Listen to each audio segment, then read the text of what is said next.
जी, अस्सलाम वालेकुम रहमतुल्लाह। मैं गुलाम मुर्तज़ा ज़फ़र कनाडा से ज़फ़रनामा लेकर हाज़िर हूँ।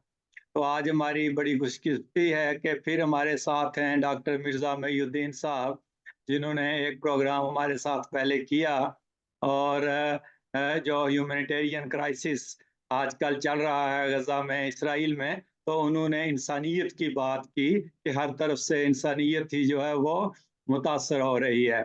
तो आज हमने इनको दावत दी है कि हम बात करें, क्योंकि बहुत से दोस्तों के फ़ोन आए कि इनके वालिद साहब जो है उनको बहुत दुनिया जानती है। तो हम ज्ञानी वाद हुसैन साहब जो इनके वालिद साहब थे, उनके बारे में थोड़ा-सा इनसे इंट्रोडक्शन लेंगे कि उनकी इब्तदाई ज़िंदगी के बारे में बताएँ, उन्होंने कैसे अहमदियत कबूल की, उसके बारे में बताएँ और फिर ये बताएँ कि आपने क्या सीखा उनसे कि हमारा असल टॉपिक होगा कि तरबियत औलाद। कि औलाद की तरबियत कैसे की जाए और जो कॉन्फ्लिक्ट रेज़ोल्यूशन है, कि लोगों के जो मसाइल हैं आइली, क्योंकि वो बहुत एक आलिम इंसान थे और बड़ी अच्छी अप्रोच थी उनकी जहाँ तक मेरा इल्म है। तो आप पहले तो ये बताएँ कि अपने वालिद साहब की ज़िंदगी के कुछ मुख्तसर हालात बताएँ? जी। जी, ये जज़ाकल्लाह शुक्रिया बड़ा-बड़ा आपसे लास्ट टाइम जो हुआ काफ़ी अच्छा इन डेप्थ दुनिया के जी, मसाइल हल करने की आपने कोशिश की। तो जी, अब्बा जी मरहूम उनकी जो ज़िंदगी ऐसी दिलचस्प थी और मोटिवेशनल भी थी मेरे लिए और हमारे सब बहन-भाइयों के लिए। जी, जब शऊर हासिल हुआ तो अपनी ज़िंदगी के हालात वो आम तौर पर ये शेयर नहीं करते थे ओपनली। मुझे याद है मैं जर्मनी से वापस गया तो मेरे पास एक टेप रिकॉर्डर था जी, और मैंने कहा कि अपने हालात ज़िंदगी तो नहीं, वो इतना पेनफुल भी था, लर्निंग भी थी और लंबी हिस्ट्री थी तो वो आहिस्ता-आहिस्ता अम्मा जी से उनसे थोड़े-थोड़े वाक़या जो पता लगे, तो वो अक्सर लोग ये पूछते हैं कि भई ज्ञानी साहब के नाम से हम क्यों कहते हैं? ज्ञानी मिर्ज़ा वाहिद हुसैन साहब। जी, तो मैं ये भी ये अक्सर समझता लोगों था कि का शायद वो सिख थे पहले। अक्सर लोग यही समझते हैं। तो जी, असल में बात ये नहीं कि वो खुदा ताला के फ़ज़ल से एक मुग़ल ख़ानदान जो कलानौर उस इलाके में सेटल थे, वो जी, बताया करते थे और हमारे पास शजीरा नस्ब भी है कि किस तरह हमारे आबा-ओ-अजदाद बाबर के ज़माने में माइग्रेट करके इधर आए और उस वक़्त सेटल हुए। तो मिर्ज़ा हुसैन बेग साहब हमारे दादा, उनका तारुफ बताया करते थे, किस तरह की वो पर्सनैलिटी थी और जी, बड़े लंबे-चौड़े और बड़े इन्फ्लुएंशियल टाइप। तो जी। इनका जो वाक़या मैं शेयर करना चाहता हूँ कि इनकी वालदा जो थी वो स्टेप मतरई जिसको कहते हैं हम ना कि वो थी। अच्छा, तो जी, ये 7, 8, 9 साल की एज में हो गए कि तो इनसे सलूक उनका अच्छा नहीं था। तो घर अच्छा, में बड़े परेशान भी रहते थे, उस उम्र में शौर भी नहीं होता कि भई क्या करें? जी, तो इतना उन्होंने उनसे जो हर्ट हुए या तंग आ गए कि वो घर से चले गए। तो अच्छा, चले गए तो कहाँ जाएँ? बाहर निकले घर से तो उनको अंदाज़ा हुआ कि उसी मोहल्ले की नुक्कड़ पे एक सिख दुकानदार था, जो उनको वाकिफ़ होगा या जो कुछ भी हो, उसके पास चले गए जी, और रोते हुए बताया कि मेरी तो ये हालत है, तो मैं क्या करूँ? वो सिख कोई नेक था, कि सारे जी, तो जी, वो कहने लगा कि ठीक है मैं ऐसे करता हूँ। उन्होंने वापस जाने से बिल्कुल इनकार कर दिया। तो अच्छा, वो उनको ले गया गुरुद्वारे में, अमृतसर का जो मेन गुरुद्वारा है वहाँ ले गया और बाकायदा उनकी एडमिशन हुई। एग्ज़ैक्ट एज अब मुझे ये नहीं पता कि 7, 8, 9 जो भी था। तो जी, वहाँ भी इन्होंने बाकायदा उन्होंने स्टडी किया, एजुकेशन हासिल की, तो ज्ञानी की डिग्री बाकायदा उन्होंने उस उसमें उन्होंने मास्टर की कह लें कि उन्होंने ग्रेजुएट किया। तो उस अच्छा, वक़्त उनको नाम दिया गया ज्ञानी शेर सिंह साहब।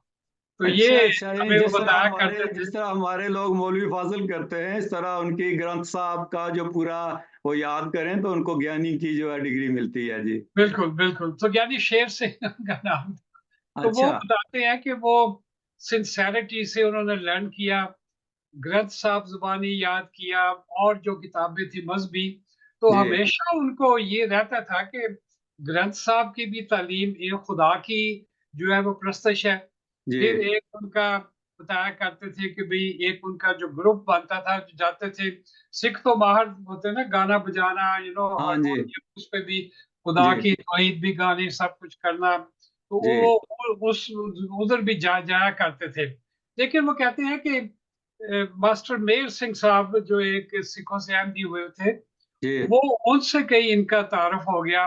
वो अमृतसर में काजी साहब भी थे, वो तो उनसे किसी का तारुफ हो गया, तो उन्होंने इनसे बात की, तो ये उनको लेके ना कादियान चले गए अच्छा, और हज़रत खलीफतुल मसीह सानी के साथ उनको बताया, तो उन्होंने भी उनसे बात की कि भाई तुझे ज़बरदस्ती तो नहीं लेके आए। तो वो चूँकि इस्लाम बुनियाद तो उनकी सारी इस्लाम पे थी, तो जी, वो जो है ना वो बाकायदा अहमदियत के मुबल्लिग बन गए, हज़रत साहब की तरबियत के अंडर रहे।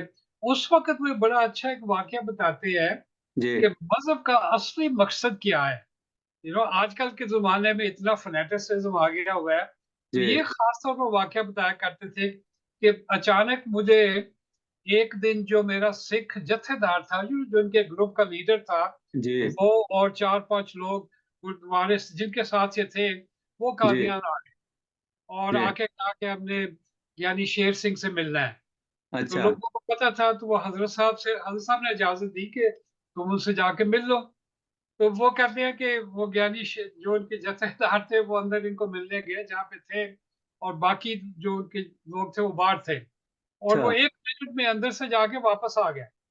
अच्छा, तो उन्होंने पूछा दूसरे सिखों ने कि ये क्या हुआ? हमने तो सोचा था कि तू उसको कन्विंस करेगा कि तू वापस आ जा, तो तू हमने तुम्हारे ऊपर इतनी इन्वेस्टमेंट की हुई है, क्योंकि जी, बड़ा फ़ील होता है ना कि ये निकल गया हमारे जी, फ़ॉल्ट से।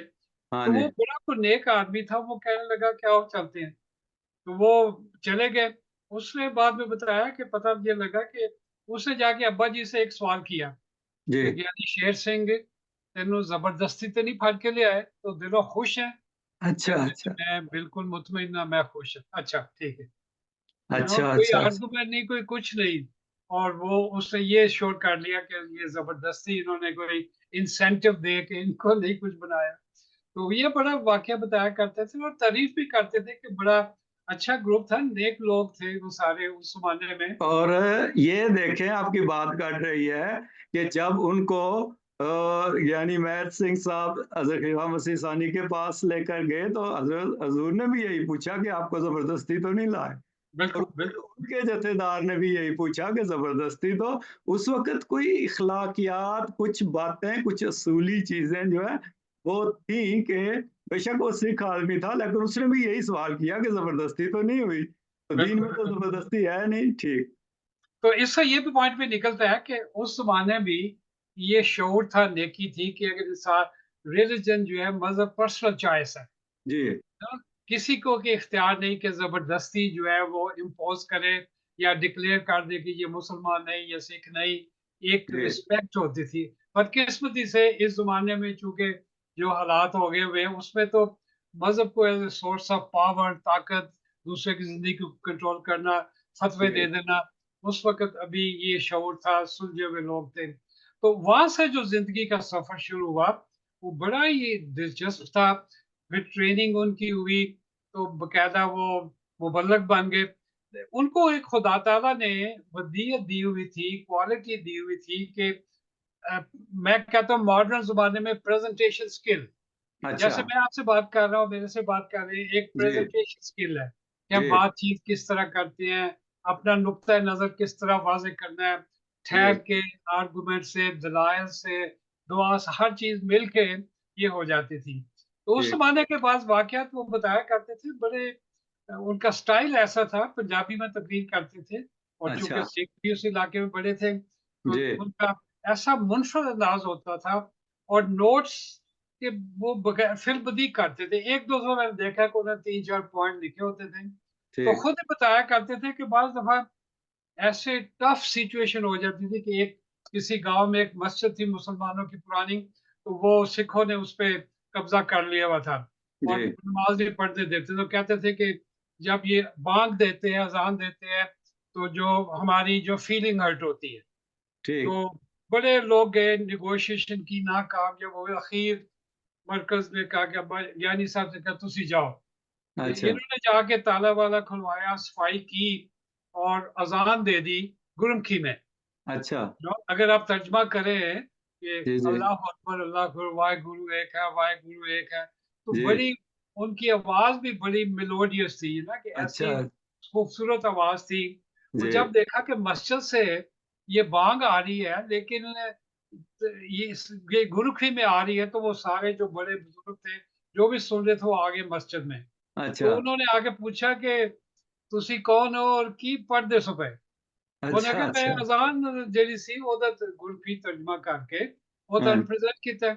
ਉਹਨੇ हाँ ਕਿਹਾ जी। ਜੀ ਅਗਰ ਇਹ ਤੁਹਾਡੀ ਅਜ਼ਾਨ ਹੈ ਤਾਂ फिर मस्जिद भी ਤੁਹਾਡੀ ਤੇ ਤੁਸੀਂ ਇੱਥੇ इबादत करो जो मर्ज़ी। अच्छा, अच्छा, अच्छा। तो ये मैं कहता हूँ प्रेज़ेंटेशन स्किल मॉडर्न लैंग्वेज में जी, हर जो एडल्ट है, बच्चा है, आप या मैं ये स्किल होने चाहिए कि जी, इस्लाम की रूह समझ लें, ठीक। मतलब के साथ समझ लें। अरबी तो ख़ैर चूँकि अब जानना ज़रूरी है कि एक यूनिवर्सैलिटी के लिए दी गई है। तो ये जी, वाक़या वो पूरा फिर और भी कई उनके बड़े वाक़या थे जहाँ उन्होंने बताया कि किस तरह कॉमन सेंस कह लें, लॉजिकल कह लें, वो ज़्यादा हवाले नहीं देते थे, वो इस तरह प्रेज़ेंट करते थे कि लोगों के दिलों में चुभ जाता था। और आम बंदे की समझ में आ जाए जो बात। बिल्कुल, बिल्कुल और ये स्टाइल होना चाहिए। जी, अब हमारी भी कोशिश है कि हम दिलचस्प बनाएँ ये प्रोग्राम ताकि सुनने वाले कोई 1-2 पॉइंट ही लर्न कर लें। एक जी, एक वाक़या मुझे अभी तक वो जो मुझे नहीं भूलता, मैं अक्सर जो मेरे जानने वाले दोस्त सिख हैं उनको मैं कहता था कि अब्बा जी, जी किसी गाँव में जमात में जा रहे थे तो इनवाइट किया था तकरीर करें, तो जी, जब जा रहे थे तो बारिश हो गई और ठीक। रास्ता कीचड़ वाला हो गया, चिक्कड़ पै जी, गया। तो अच्छा, वो उन्होंने देखा कि एक जगह पर एक बूढ़ा बाबा बहुत उसकी कमर झुकी हुई वो एक लेके बेलचा या कई लेके वो लेके तो रास्ता हमवार कर रहा था एक अच्छा, चिक्कड़ पे। अब्बा जी उसके पास खड़े हो गए, वो इस तरह ही करते थे ना, ऑब्जर्व अच्छा, करते थे। तो कहने लगे उसको बुजुर्ग को कहने लगे सिख बुजुर्ग को कि तुसी ए ਤੁਹਾਡੀ उम्र है तुसी की करदे पए हो?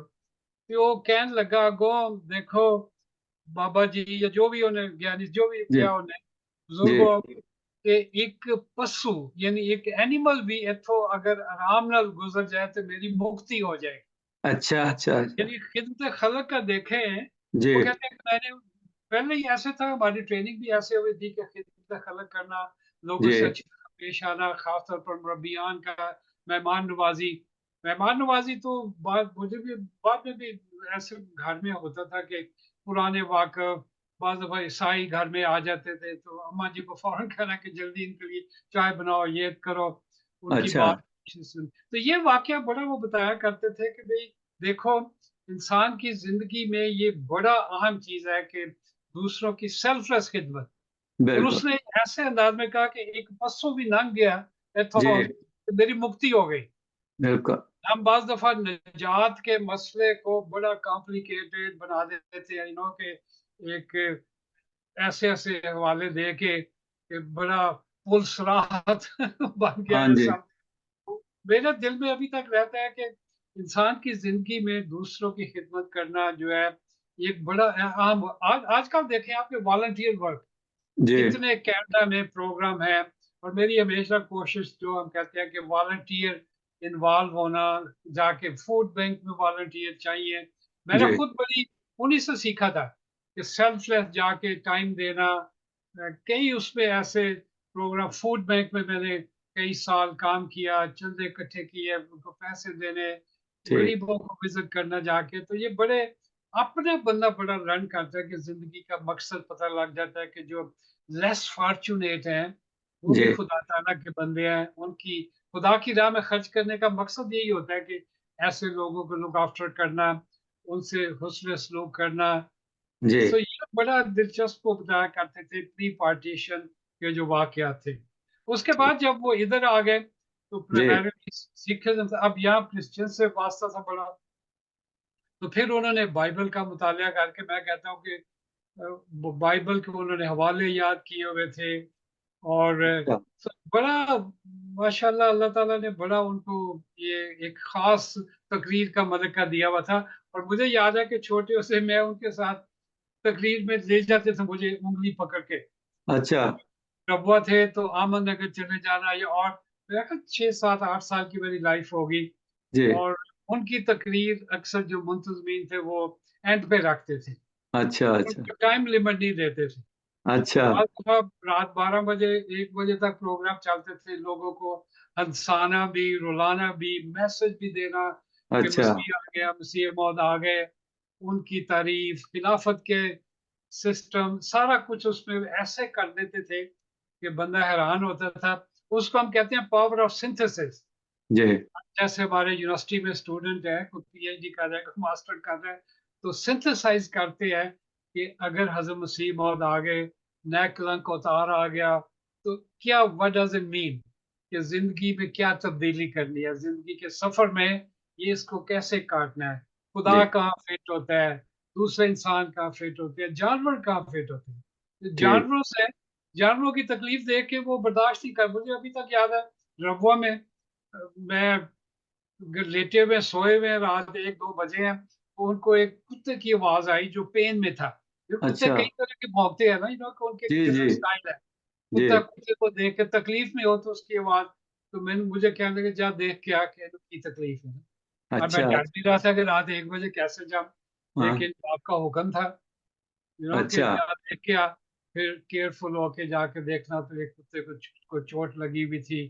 फिर मैं उसको, छोटा था तो घर ही ले आया। अच्छा, तो ये चीज़ें थी जो ठीक।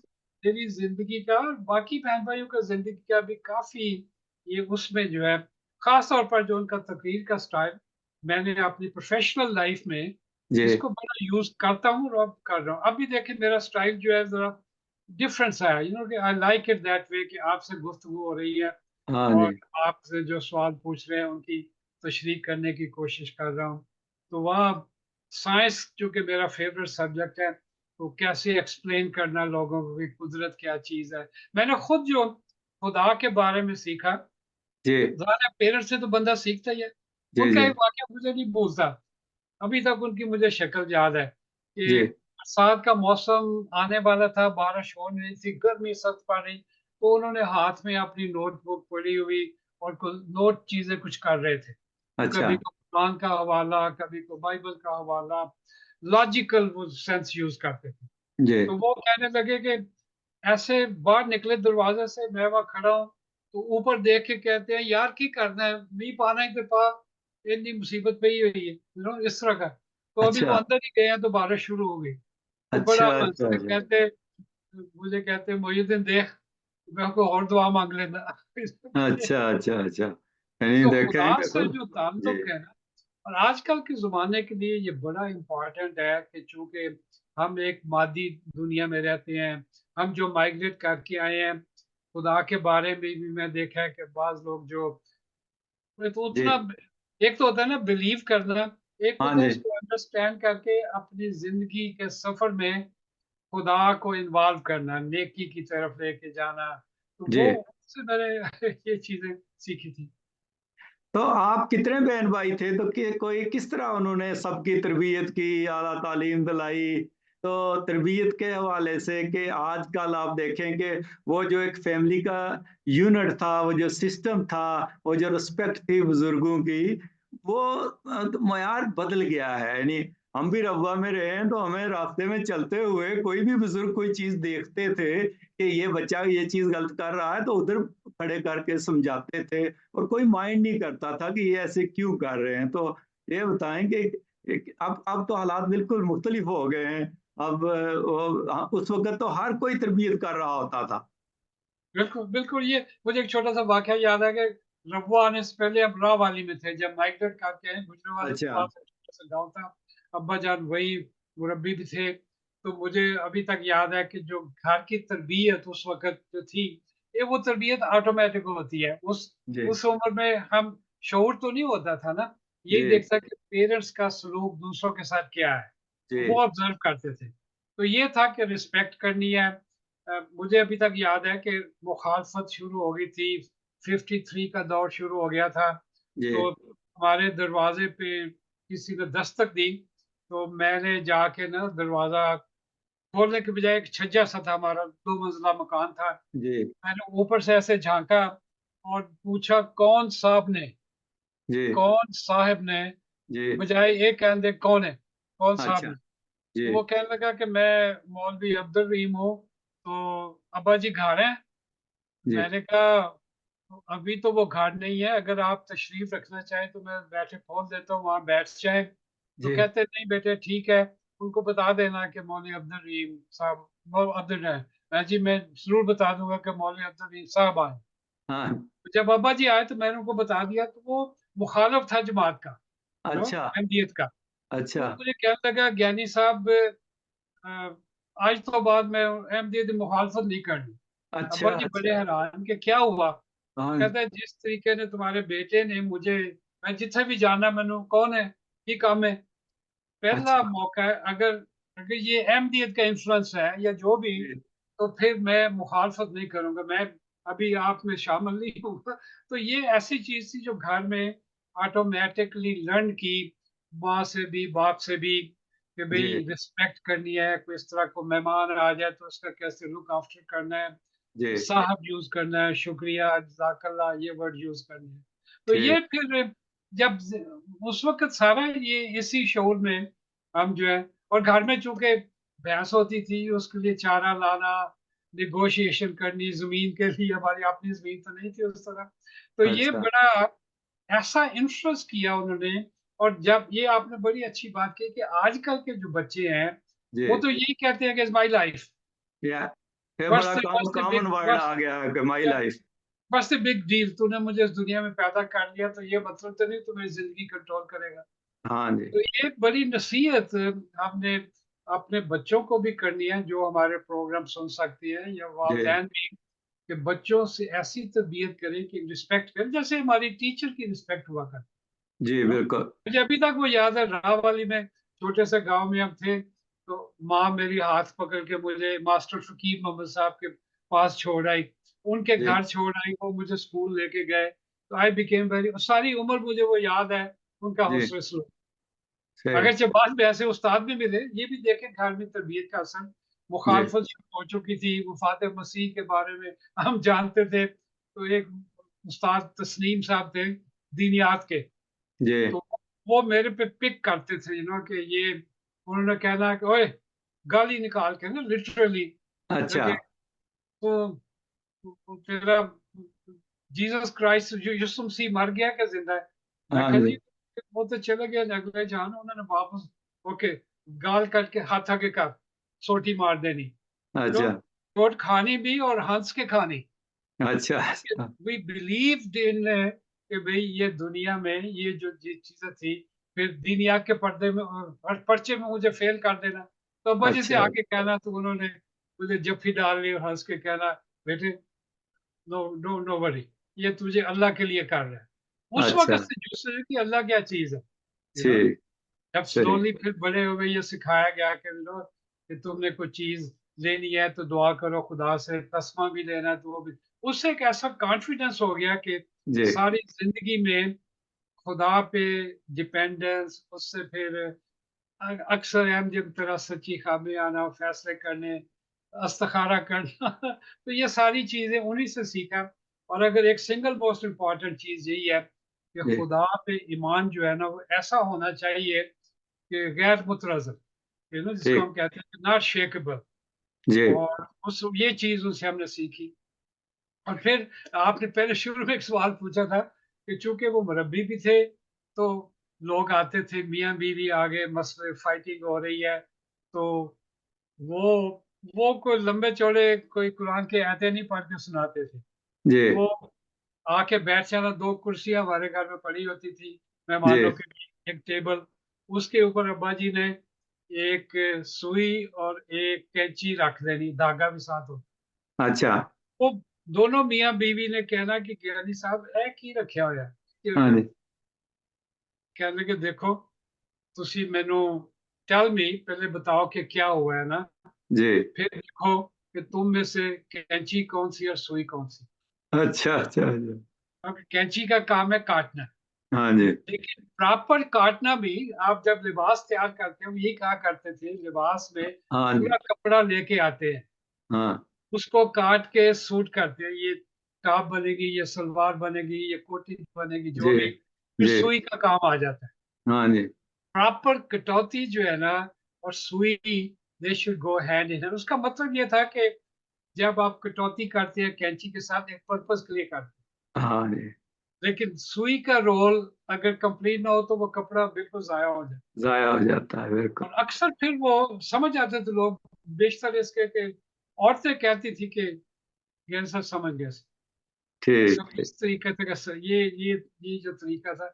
अब भी लोग आते हैं, बाद ऐसे दोस्त हैं जो अपने मसले लेके आते हैं, तो मुझे होता है कि भई एक बिग पिक्चर देखी जाए कि ज़िंदगी का पर्पस क्या है, लाइफ जी, क्या है। थोड़ा-सा टाइम है, लड़ के गुज़ारनी है या इस तरह गुज़ारनी है, नेगोशिएशन जिसको कह रहे हैं, मॉडर्न जी, टर्म में नेगोशिएशन। जी। यू नो, लेकिन हम नेगोशिएट नहीं ना करते। हम ये कहते हैं कि मर्द को जी बस कवाम बना दिया तो जो मर्ज़ी करो। अब वो ज़माना नहीं रहा, तो हमारे पेरेंट्स को भी, हमारे सुनने वालों को भी अपने रोल मॉडल जो उनके पेरेंट्स से सीखा। ऐसे भी केसेस हैं कि जिनकी मियाँ-बीवी की सदाबहार लड़ाई डे 1 से, जी, बच्चे भी पैदा कर लिए, उनको पाल भी लिया, लेकिन वो अगली नस्ल ही सारी जो है वो बच्चे उसी तरह के, उन्होंने तो वही रिपीट करना है जो उन्होंने। तो उनसे मेरी देखा। हमेशा ये होती है कि लुक इनटू योरसेल्फ। अगर आपके साथ खुदा खास्ता ऐसे पेरेंट्स थे जो इस तरह के थे, तो चेंज कर लो अपने आप को, कि प्लेंटी ऑफ इंफॉर्मेशन अवेलेबल है हमें। तो जी, कुदरत ने हमें शोर भी दिया है, फिर रोल मॉडल है, हमारे खुलफा हैं, हमारे बुजुर्ग हैं। पूछ लो किसी से कि इसको किस तरह हैंडल करना है। तो बहुत सारी चीज़ें जी, हमने सीखी है, ये टॉपिक हम फिर भी ले जी। सकते हैं, टाइम तो काफ़ी अब हो गया है। हमारा टाइम भी खत्म हो रहा है, तो आखिरी 1 मिनट में अगर कोई और आप मौजूदा नस्ल को कोई नसीहत करना चाहें तो, क्योंकि टाइम ज़्यादा हो गया है, तो फिर हम मेरी अगले मेरी मेरी इस मेरी यही प्रोग्राम में दरख्वास्त होती है इंशाल्लाह कि करेंगे। अंग्रेजी में कहते हैं रियलिटी चेक।